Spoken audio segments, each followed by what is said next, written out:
Hello, everybody, and welcome back to another episode of the Elite Development Podcast. This week, I'm joined by Dan Noble.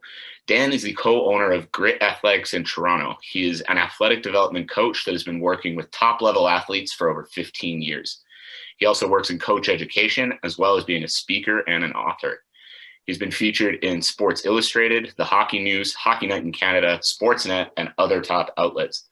He spent time in his career working with some extremely notable athletes, such as Marie-Philippe Poulin and Laura Stacey of the Canadian women's ice hockey team, as well as Michael Dalcol, Anthony Cirelli, and Mitch Marner of the NHL, just to name a few. Coach, I know you're a busy man. Thank you for taking the time to do this. I appreciate you being here today.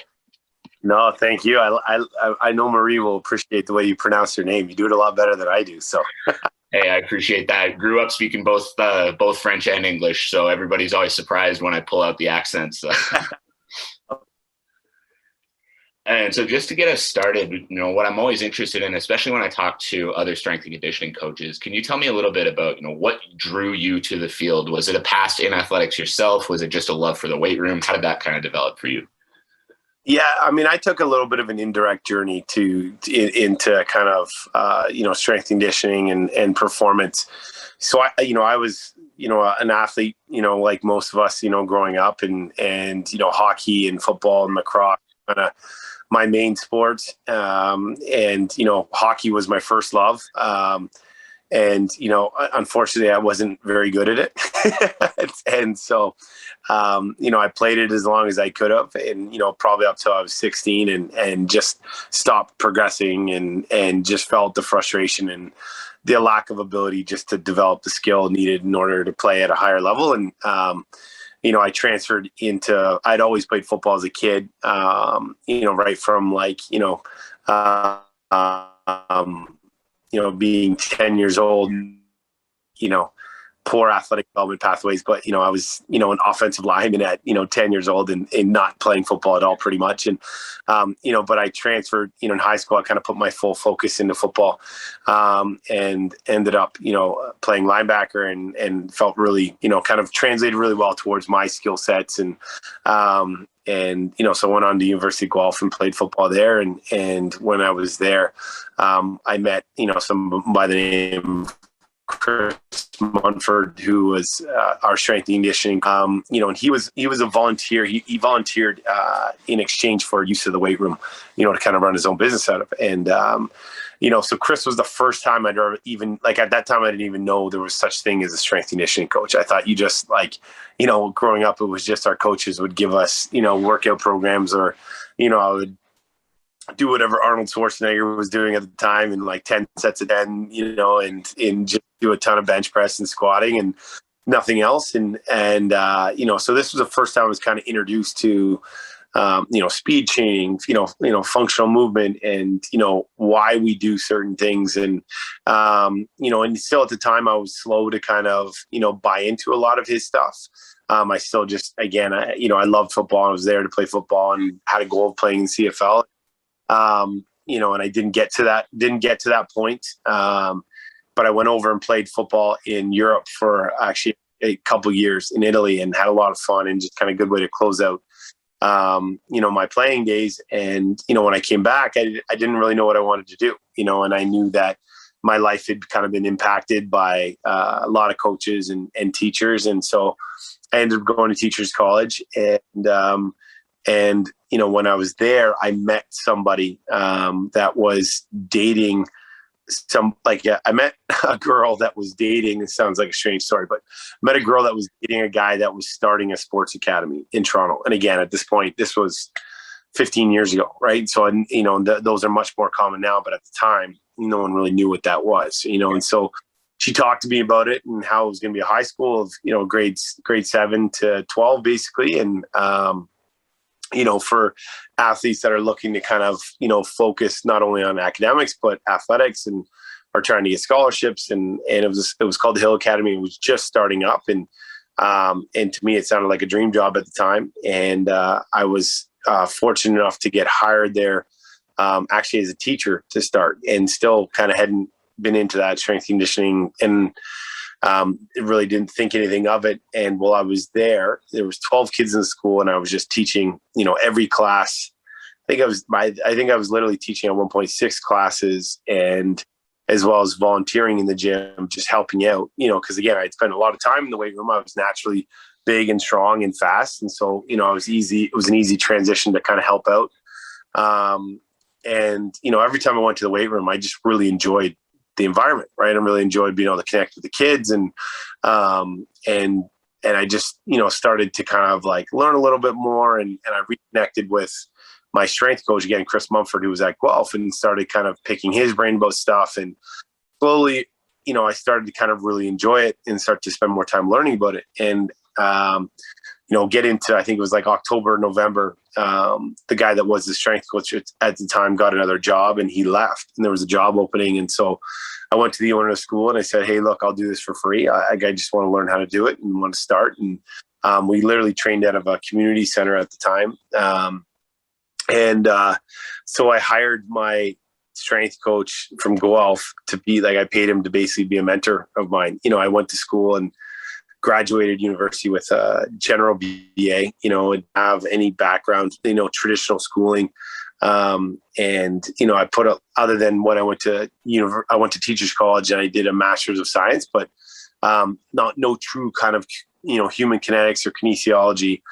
And, I basically those first 3-4 years kind of became my university, and I just like, every spare moment I just started, reading everything I could, watching any videos, watching old VHS tapes, and like finding old, and this was kind of like just on the hinge of like the internet, right?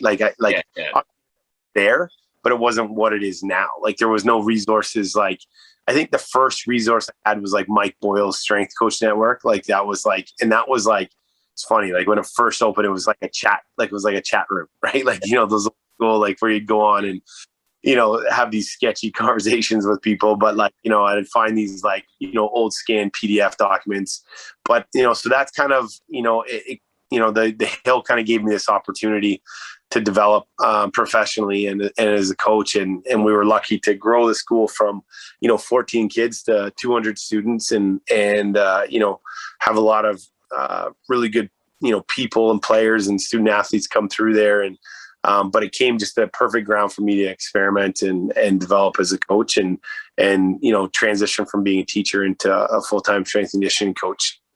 Man, I've got to say, I absolutely love that story. And the thing that really stuck out to me there was how you talked about how those first 3 or 4 years working in the weight room, that kind of became your university.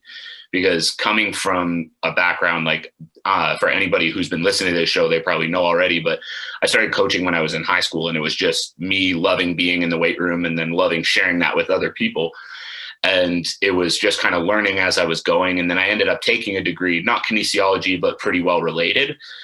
But what I found even coming out of school was, I had a better understanding of the human body, but I had less than no idea how to actually apply it coaching people, which like, obviously at that point I'd been doing that for a while. So it was weird to kind of come to that realization that I still don't really like, I understand everything I'm doing a little bit better, but when it comes to actually coaching people, you can sit in a classroom all day long, but the best way to learn is to have someone who's been through it and work with them on develop how to actually put it into practice, not just, acquiring all the knowledge. Not that the knowledge isn't important, obviously it is, but the practicality of actually being in there with an athlete, applying what you know versus simply taking in the information, right? So I love that idea of, the university was kind of learning as you went. I had a pretty similar experience with the first gym I was at here in Calgary too. Yeah, no, I honestly, and it's funny because now I take all these interns and other people that I hire that have like 10 times the amount of schooling I have, and then you put them on the floor and they like actually, like, it's amazing how uncomfortable they are, right? And what they don't actually know or how to apply it, right? And, I think, athletic development and performance is just something that's really not taught very well. No.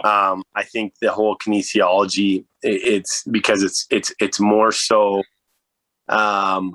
designed to be almost more of a pre-med program than it is to be, ideally set it for people that actually want to, work with athletes and training. And so it's interesting, you really question, you see some of the cool things that people are doing.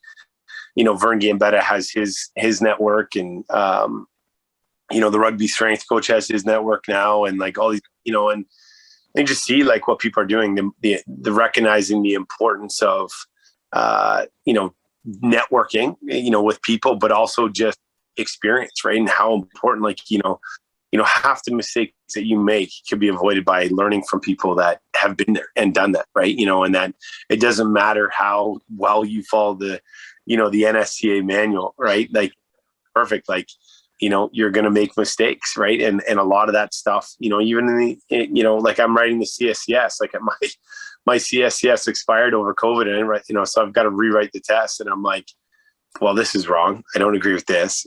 Like this doesn't work in real life. This, like there's nothing there to really, and it's unfortunate because I see all of these people go through and spend all this time. It's great. They spend all this time interning in the US, and especially, like the GA side of things, but most of them end up getting burnt out and, and never actually learning what they need to learn, and as the opportunity just to experiment, right? Like, it's not even like, sometimes I think like, obviously learning is very important. So I gotta be careful what I say, but like, I think learning without consequence is very like underrated. Like I didn't have anyone watching over my shoulder, right? Like I learned by like, obviously you got to be safe and you can never be putting your athletes at risk, but yeah, of course, some of the shit I did was like embarrassing, right? Like, you know what I mean? At the end of the day, that took me to reflect on that. I was like, wow, that was really bad. Like I can never do that again. Right. Like, yeah. And learning, like, and I think that kind of self-reflection piece is like something that's missing, right? Like there's just so much pressure on to like be right and be good right away, right? And so I think that side of things, not enough young coaches attempt to just get out there. Like it's like, it's funny, and I'm going on a little bit of a tangent here, so I apologize, but there was a speed coach who's coming up, and I can't remember his last name, but like, he's a young coach that's found some really good, he's kind of built his brand up in a way that like, he's becoming the guy, for speed right now, and working with athletes and doing some really cool stuff with like force velocity curves. And I was just reading about his story, because he went from literally having like, no athletes this year. He worked with like 200 Olympians and like, 3 NFL draft, like all like, just a really, in him talking about like how I related with this, because this was me, is like, he was living out of his car, and he was going around to like soccer practices and football practices, and like, putting a flyer under windshields of like offering like $10 speed clinic.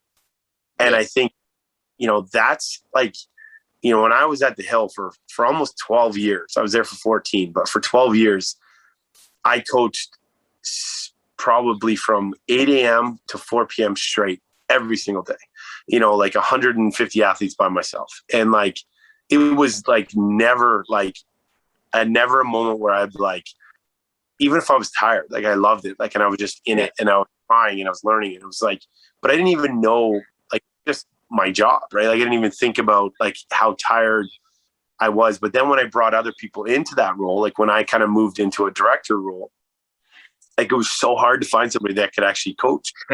Or half these people came in and like, wow, typically I coach a couple sessions a day. And I'm like, well, we coach 200 people a day. You know what I mean? Like, and I said, then we have after school programs, and like, I just think people miss that point of just like, really truly exploring,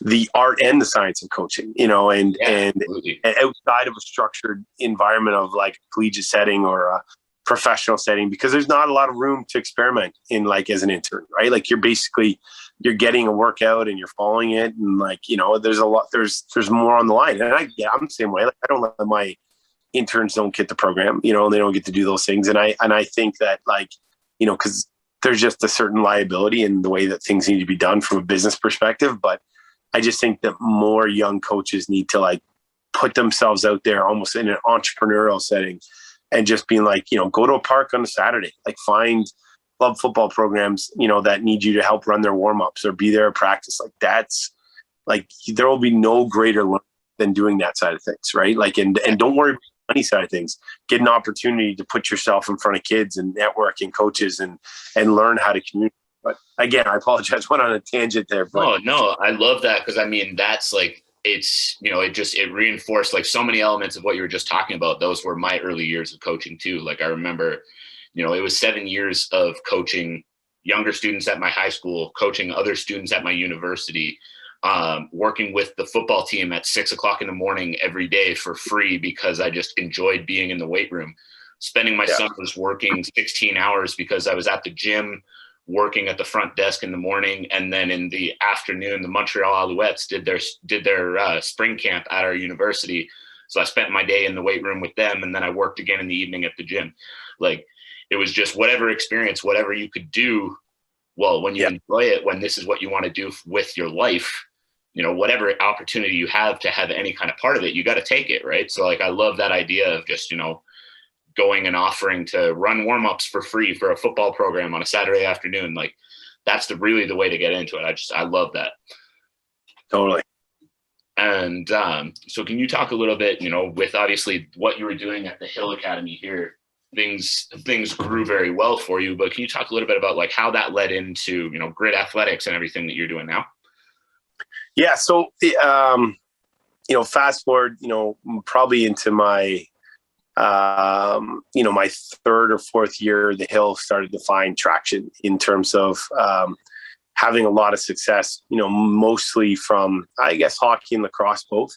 But enrollment kind of started doubling every year. And, I just had slowly started to build, a reputation of someone that just really went above and beyond. And probably my biggest strength was that, just from a relationship building side of things, is that like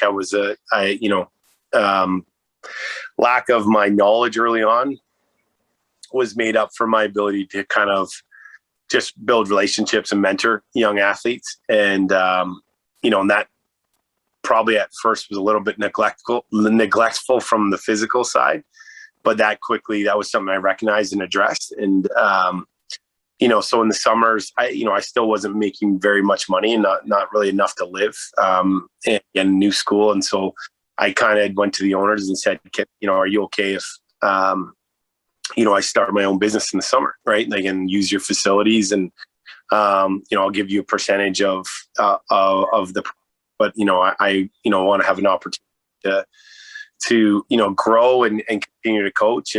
And it seemed like the perfect opportunity because a lot of the kids at the Hill were, all went to train somewhere in the summertime. And so I could kind of find a way to, continue to train, the athletes that I was working year round. And so in the summers, I would take usually 10 athletes a year from the Hill. And, and again, and just kind of, we worked outside. We had like a little garage and one squat rack and a set of dumbbells and a couple med balls and a tire.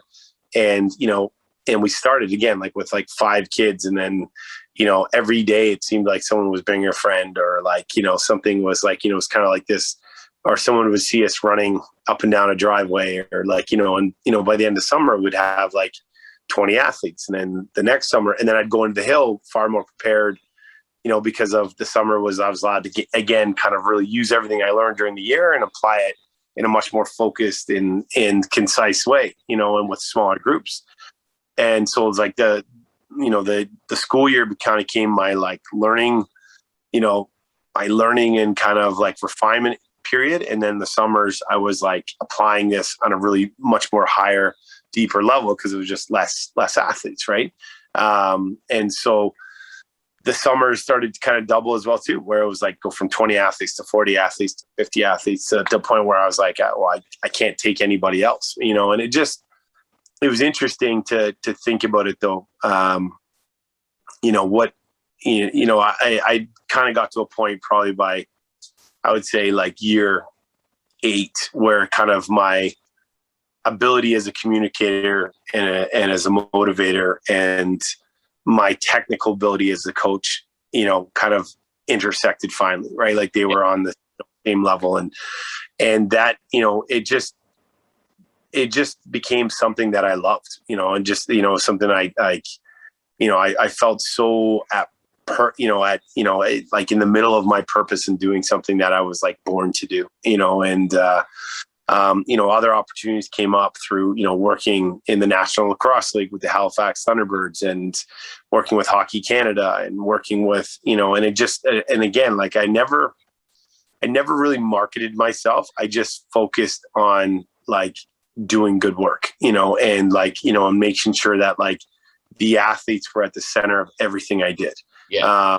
That was always the root of everything. It was always about putting the athlete first. I never spent time building my brand. Like I was never, and now that being said, I didn't come up in a social media world, so I understand that's the conversation, but I was always known for somebody that always went above and beyond and had a personal touch. It was doing kind of less and, less athletes and more commitment, more dedication, more communication, more personal hands-on, more individualized programming, rather than a lot of the training centers at the time were just mass like meat markets of like just handing out programs at the door and just turning things over and getting people through it. So, yeah.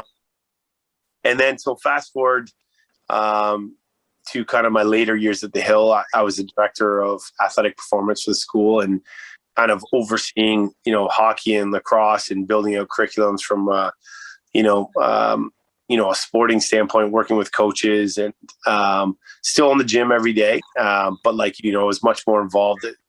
We're fortunate to work with, great ownership and athletic directors, the Merrill family, who were like very open to, from a sports coach's perspective, of like having my feedback on like practice planning and practice intensities and energy systems and all of those things, and that I could be a part of that. And I would start going into practice. And that's where like I really kind of felt like I always saw the gap that existed between strength and conditioning and sports coaches. Yeah. And, Still very present in that one. It's very present. Right. And that's where I kind of took it upon myself to really work on how to narrow that gap, and building relationships with coaches and trust and respect, and, but not overstepping my lines, but being involved in like, hey, like we're going to change how we warm up. We're going to change how we condition, and that, giving as like, hey, I want this to be a low intensity practice. And this is what a low intensity practice. This is going to be a high intensity practice, and like starting to plan from a yearly training plan perspective, and like from a very basic level. But like, then I just really started to see the program itself at the Hill started taking off, right? That like there was such a correlation, and the coaches started to see a correlation between when you don't look at strength and conditioning and sports in silos, and that, what happens when there's like, collaboration on both sides, and that, they do fit perfectly together, and how they can enhance performance in the overall athlete experience, avoid injuries. So, more and more opportunities started coming to me that way. I had been at the Hill for 14 years. The questions I had, the aspirations I had as a coach started to grow more. My business on the side has started to grow more. My commitment to my outside athletes, as guys like Mitch Marner and things like that, started to grow. And I wasn't able to give what I'd always given to the Hill. And I was ready. I felt like I was at a point where I wasn't engaged on a daily basis as much as I was. And then I just needed to get challenged. Like I was so comfortable where I was, and that job I had at the Hill was a dream job, right? Like most strength probably get that job and never leave. But I hated feeling comfortable and complacent, felt like that I like was leaving stuff on the table every day. And so I kind of wanted to put myself, into a really uncomfortable position. And, kind of COVID hit, and I was approached by a couple partners in terms of Grit. And Grit was really close to my house, and my family is something that's very important to me. I have two young kids, an 8 and a 10-year-old, and I volunteer coach with all of their team.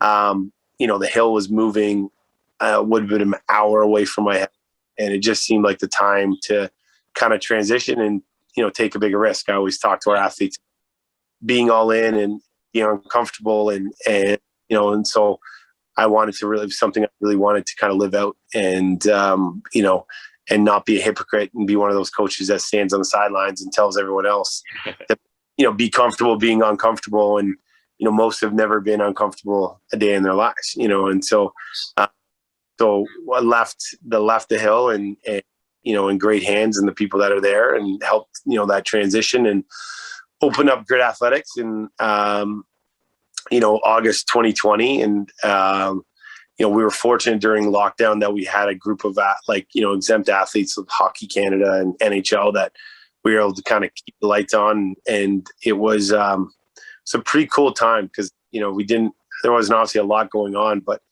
I had about 20 athletes that I just gave everything that I had to, and that we went deep down the rabbit hole in terms of our preparation.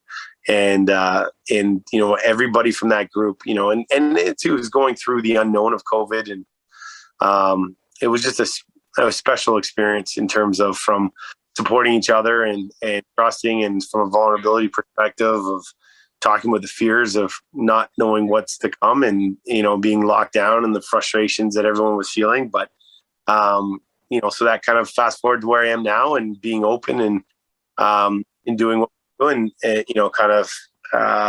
specializing in everything from, professionals to, national level players, and to youth, youth athletic development and childhood athletic development. Man, I absolutely love that. And I mean, there's a lot that I want to get to there, but one thing that I think really stuck out again that I've known is very important to you, but I know is also very important to strength and conditioning as a whole. Because I first started following you. I can't remember exactly when it was now, but Brett Bartholomew put on an online workshop, and it was you. Now I'm forgetting the names of the other two coaches, of course, but the four of you guys put on an online workshop together. And I remember afterwards really, really enjoying the pieces you guys all put towards that, and following everybody that was involved in it. Hey everyone, thanks for tuning into the show. I wanted to take a quick moment to thank our sponsor, Perfect Sport. Support like they are providing is the main reason that small businesses like mine can continue to bring content like this week in and week out. This week, I want to talk about Eileen. Eileen was created with a blend of L-carnitine, taurine, and caffeine. It is designed to help burn fat and boost your energy levels through the day. You can take it in the morning, before exercise, or any time you need some extra energy. It is available in 2 delicious flavors, orange gummy bear and fruit punch candy. Sometimes we all need a little bit of extra help leaning out with our training. If you are already taking good care of your nutrition, Eileen could be exactly what you're looking for to give yourself that extra edge. To check out Eileen as well as the rest of the top quality supplements that Perfect Sport has to offer, check out their website, www.perfectsports.com, and use my code KENNY20, that's KENNY 20, for 20% off all your purchases. Now, let's get back to the episode. You were talking about as the Hill was growing and as your summer business was growing, you felt like it was a really long time that your skills as a communicator and your skills building relationships was what sort of made you the coach you were, more so than your technical abilities as a coach. Was that just always present to you that hey, this is really important. If I'm going to be coaching athletes, we've got to be building relationships? Because I know a lot of strength and conditioning, you hear those guys that it's all about the program. It's all about, the newest, fanciest science and all of this. And they kind of skip over that important part of, the actual human behind the athlete, I guess. And that's something that I know I always try to pride myself on, is being more than just the guy you come see a couple times a week to lift weights and do some sprints, and really, be that important piece in an athlete's life, be that person that they can come to with other issues. So I love hearing that, hearing coaches that are pushing that kind of message, because as much as obviously the technical skills and the understanding of programming and all of that is important, I truly believe you can't be a coach if you don't have that other side of it. So was that always just something that you kind of knew instinctively, or how did that importance kind of grow in your time coaching? And then especially during a time like COVID, when obviously everyone's uncertain about everything at this point. So, what kind of role could you kind of bring to your athletes in that position? For sure. Yeah. It's interesting, I grew up, I come from, my dad was a minister, and, it's interesting growing up in a church and just seeing, my dad was a pretty, I would say a very outside the box thinker for someone that was, built in like, conservative, what would be considered like, a conservative culture.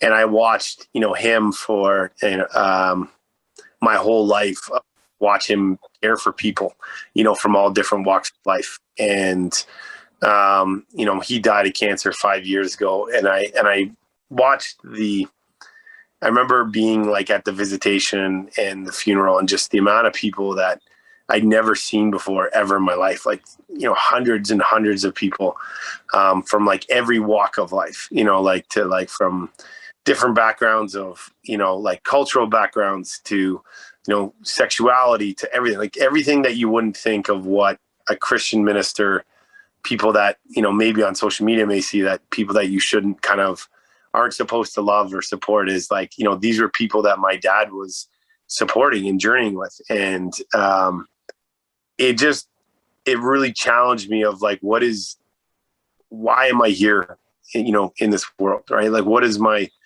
purpose here? And what do I want my legacy to be, and it really kind of caused me to kind of open my eyes to seeing how many athletes are struggling, and just, they, especially, people that, have been very good at a young age and continue to have success, and even, athletes in general, it can be a lonely path, right? Like, if it's something that you fully commit to, and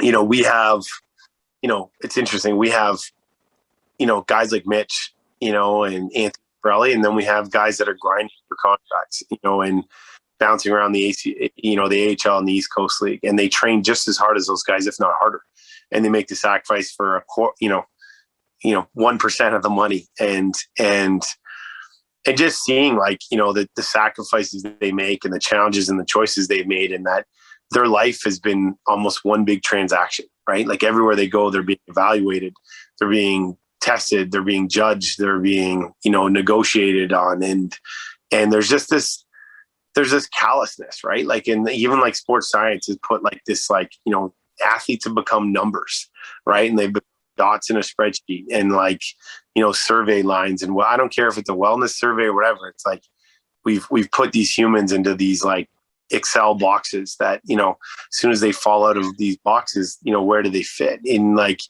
I started looking at like, well, what's my role in this? And when was I really having, these kind of, transformational off seasons, is when I like took the time to really support, it took the time to support our athletes as people, and really understand what makes them tick, and that was kind of, a lot of that was inspired by Brett's stuff, right? Like, by getting what drives our athletes, what motivates them. And once you start asking those questions, it kind of like takes you down, a much deeper path, right? And so I, that was something that, again, like, and then COVID of, even to be honest, like, watching going things with Mitch is, he was going in through his negotiations and the tough things that he's, obviously he's had some amazing success, but like just watching how transactional, and how quickly, the world can turn on someone that's considered to be, one of the best in the world. And just like, our job is to support them, right? Like, our job is no high or low, and from an athletic standpoint, but just a people standpoint, and I have to, like, when Mitch walks into my gym, he's not, the guy that's getting paid this amount. He's not the guy that was this in scoring. He's the human, right? That, today he's dealing with this in his life, so what can I do to help him manage that, to teach him, to have a conversation, support him. And I just think that's been something that is, kind of countercultural, right?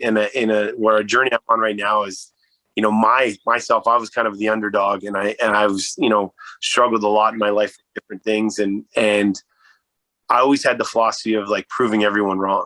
And it wasn't until recently that I realized how exhausting that is, to live like that, to live to try to prove everyone wrong, and that how backwards it is to think like that.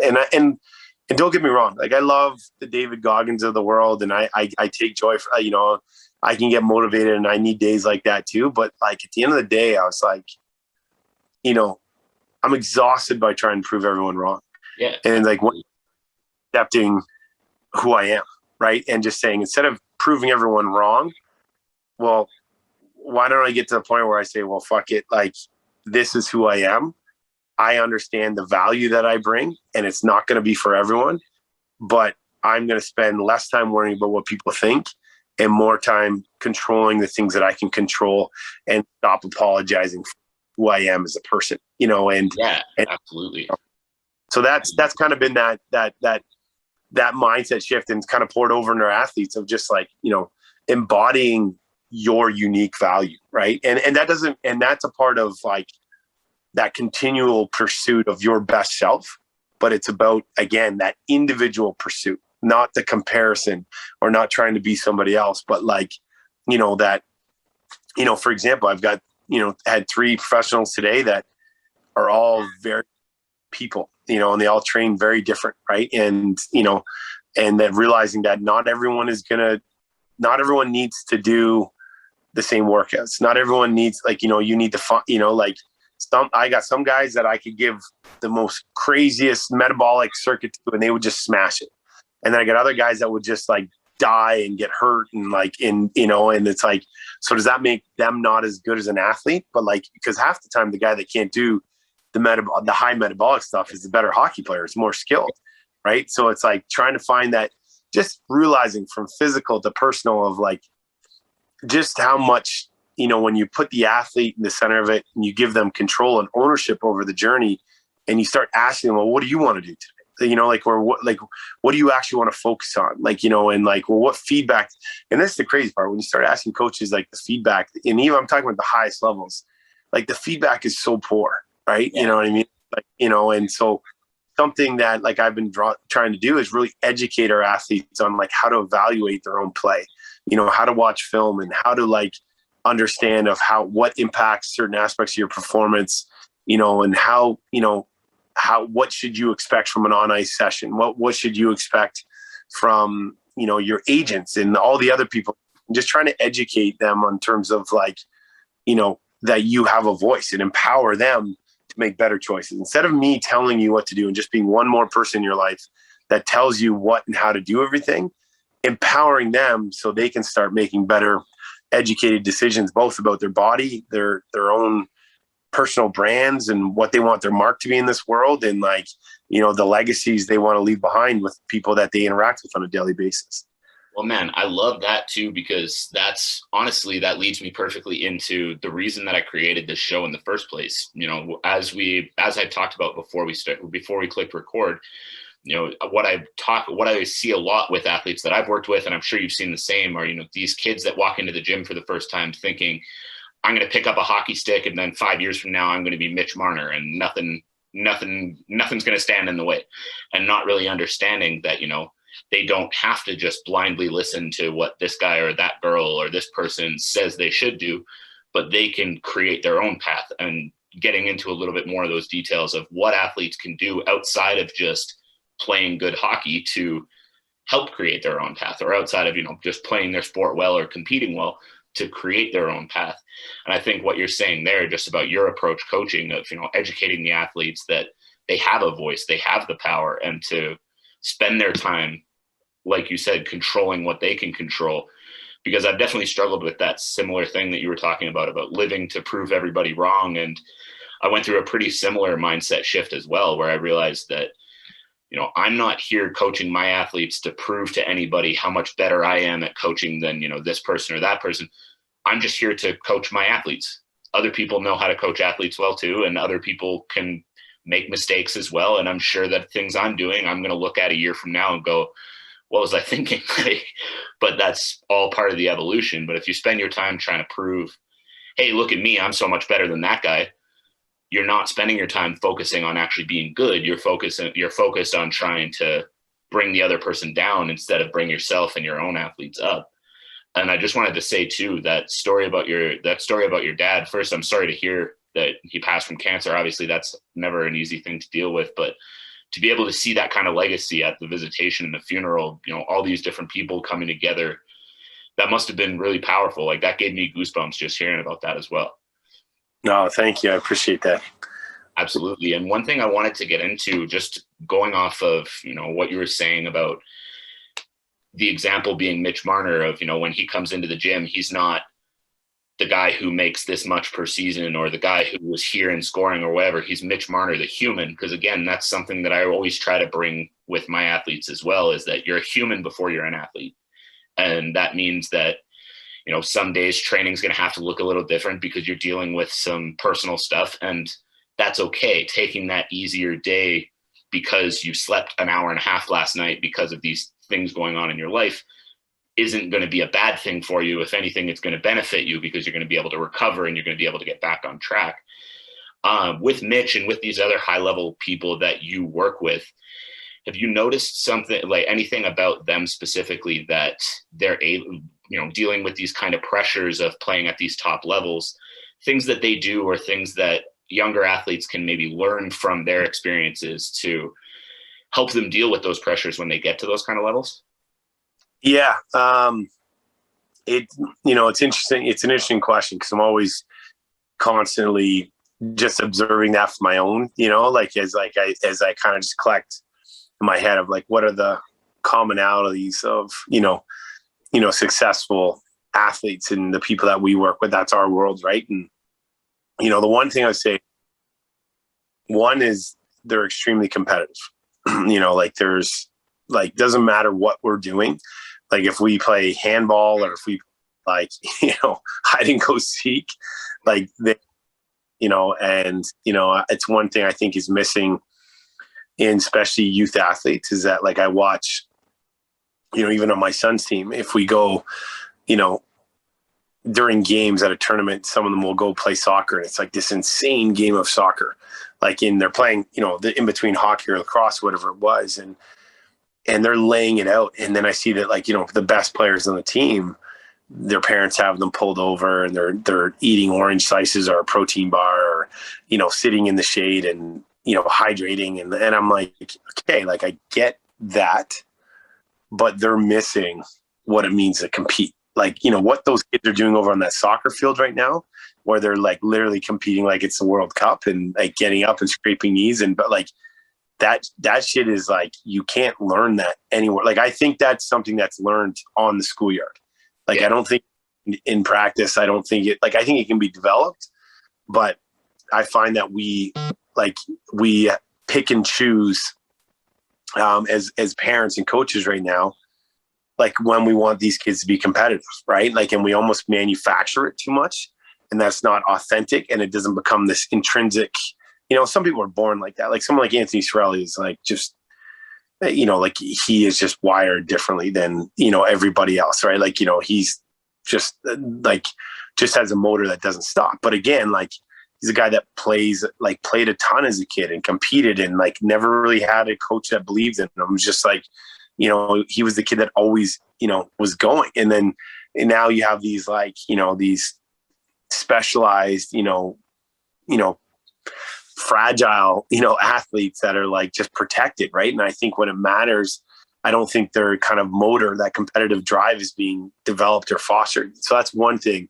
I think they're, from a resilient standpoint, they show up they can handle, anytime someone goes, oh, I skate today, so I'm not going to work out. I'm like, okay, see you later. You know what I mean? And I'm like you're 16. You need to be able to skate and work out in the same day, right? They're two different things. Now they could be adapted, but they're, the idea, the fact that you can only handle a skate in one day and at 16, again, that idea of that building this fragility around these athletes, whereas these guys will they'll have a 2-hour skate, they'll eat, and then they'll come to the gym and it's a job. It's, they're training 5 hours a day, whether it's getting treatment, whether it's eating, whether it's, skating, whatever. And now it's all planned and worked together. And we make sure that we're not just burning them out, but they show up, they don't back away no matter how they may show up I can't feel my legs today. I'm like, okay, well, some days it's going to be like, well, you're not going to be able to fill them even more after today. Or other days it's, we adapt and we adjust, but they still show up every day, and that's crazy important too, right? Like, sorry to interrupt, but that's one that I know I've dealt with a number of times too, where like, oh, I've got practice, so I can't train today. I'm like, well, like, why not? Like, you understand that, like, if you come in after practice and you are really sore and, your hip's bugging you or whatever, like, we can change the training session. Like, I'm not going to, if somebody comes in and says, hey, I can't feel my legs and, I injured this at practice today, or like this hurts or that's in pain. Well, I'm not stupid. I'm not going to load up your legs with heavy back squats on a day that you're exhausted and say, yeah, we're hitting a new personal best today, no matter what. Like, we can adapt, we can change it. It's like, but your choice is either A, go home and get nothing done, or B, come in, maybe don't get the training session done that you thought you were going to get done today, but still get something and still get a little bit better. And like, to me, that's a no-brainer. If you're trying to be that guy in the NHL making millions of dollars one day, well, where's like, what are you doing that the other guy's not doing, I guess? Yeah.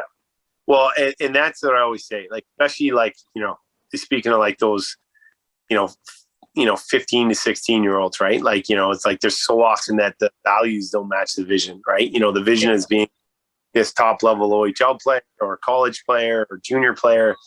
And, you want to be considered one of the best, but like people have no idea, how hard guys like Mitch work. You know what I mean? Like Mitch, again, is like one of the most naturally gifted athletes in the NHL. He's one of the top 10 players in the NHL. My opinion, top 5, but I'm biased. You know what I mean? Like, but he works insanely hard every single day.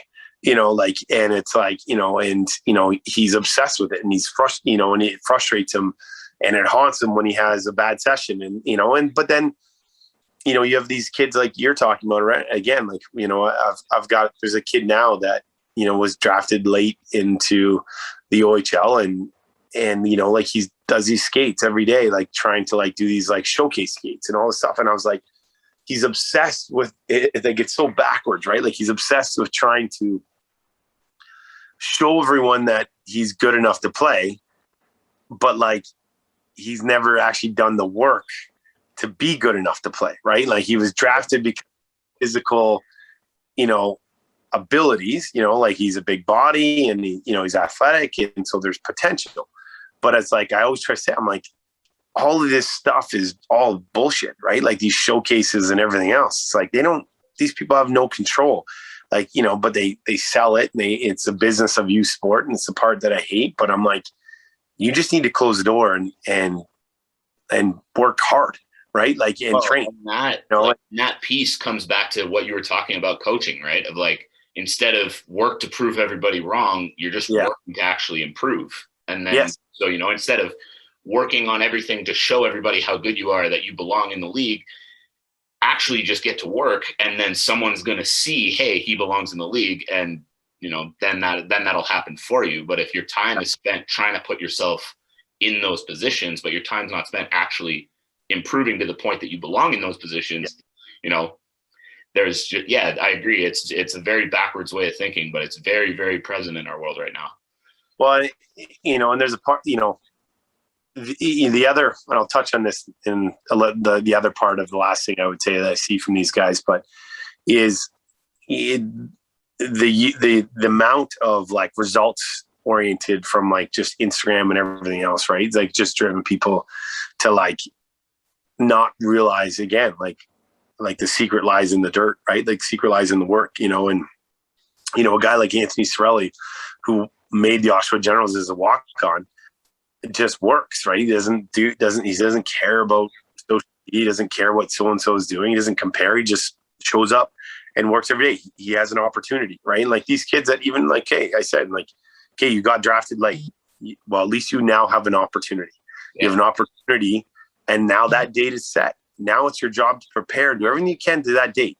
But along the way, those 2 months in between that opportunity, there's all kinds of distractions. There's friends, there's parties, there's bullshit skills coaches and showcases and like tournaments that all cost thousands of dollars. And it's like, all of that stuff is all noise, right? Like, it's like, stay focused and stare at the opportunity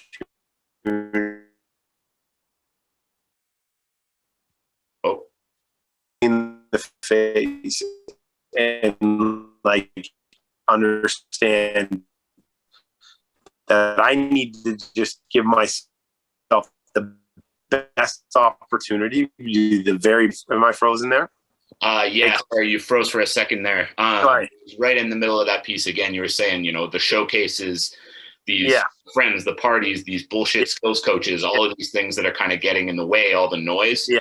And then it kind of cut out there. But I have a good feeling I know where you were going with that of closing the doors and just getting to it, right? Exactly. Just saying like, you can't be all things to all people, right? And like it's like, and that's the other part I would say is like all of these guys that are successful, they have people they trust. They have a circle, right? They have their skills coach, they have their strength coach, and they have their teams, right? Like, and it's like, okay, define who you trust, right? And like you got to educate yourself in who you should trust, right? So ask other people, like learn from older athletes, learn from coaches, ask good questions, but like build your team and then just like get them all on the same page and like build a plan and stick to the plan, right? Like don't buy into so-and-so is going to give me that first step speed, or, this guy's got these great drills that I need to try, or they're going to develop this. It's like, like some of these kids, I got a kid that came in the other day. It was like, he skated 20 hours in 1 week. And I'm like, there's no way, like, there's no great player in the world that is skating that much, right? Like it's just, like, and it's like, but like all of these, especially in hockey right now and in sports in general, COVID has created this insane, like everyone's trying to make their money up, right? Like, like people don't realize that. And I always say, it's like, well, like, I'm like, you always have to question why, right? Why are they asking me? Are they asking me to come to this skate or this session because it's good for me, right? Or because they need to fill a body? Yeah. Or that extra $50, right? Like, and it's just like the business model of, and again, I have a business, you have a business, and we get it, but like, I do my best to create a sustainable business model that's built on getting results and giving athletes honest plans and commitments and perspective. And it doesn't work. And I won't take those out. Like, like those, like, I can't do anything with them. I'm like, you showed up, you skated for 20 hours. I go, what am I supposed to do with you at this point? Right. Like, and it's like, you're just a nuked, fried potato, as I call them. Right. And like you show up and it's like, but like all these coaches are just selling parents that are so paranoid that we're going to get locked down again. And then everyone's spending all this money. And like, the reality is you can't make up what was lost.